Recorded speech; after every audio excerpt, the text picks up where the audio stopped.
రాదు. చెప్పండి ఎలా బాగా వస్తుందా ఇక్కడే ఉండలే చెప్తాను బాగా దేవుడు ఇస్తాడు. యేసు ప్రభు లోకానికి రక్షకుడు. నేను గుడ్డివారిని మూగవారిని చెవిటివారిని అందరికీ బాగు చేసిన మహనీయుడైన యేసుక్రీస్తు. అన్న పేరు పెద్దనా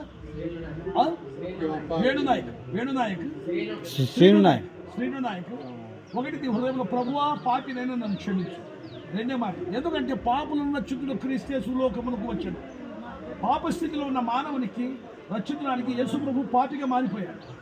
మనము మన తలంపు చేసిన పాపంలో ఆయనకు ముళ్ళ కిరీటం ధరించబడింది. మన కాలు చేతులు చేసిన పాపంలో ఆయన కాలు చేతులు మేకులు కొట్టబడ్డాయి. మన శరీరం అంతా చేసిన పాపంలో ఆయన శరీరం అంతా దున్నబడింది. ఆయన చనిపోయాడు, సమాధి చేయబడ్డాడు, 3వ దినం సజీవులు లేచాడు. ఏసే మార్గం, ఏసే సత్యం, ఏసే నిత్యజీవం. యేసుక్రీస్తు నమ్మితే నిత్యజీవం. ప్రభు పాపినైనా క్షమించమంటే ఎంత ఘోర పాపికైనా ఆయన క్షమిస్తాడు. క్షమించి పరలోక రాజ్యం ఇస్తాడు. ఒక పక్షవాయుతో ఉన్న వ్యక్తిని 4 వ్యక్తులు తీసుకుని వచ్చారు.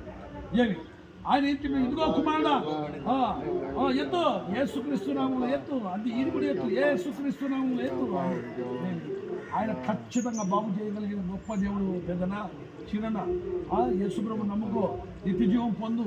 ఆ ప్రభా పాపిని నన్ను క్షమించు అని చెప్తే ఆయన క్షమిస్తాడు. నీ కొడుకులు చదువుకుంటా తీసుకో బైబిల్.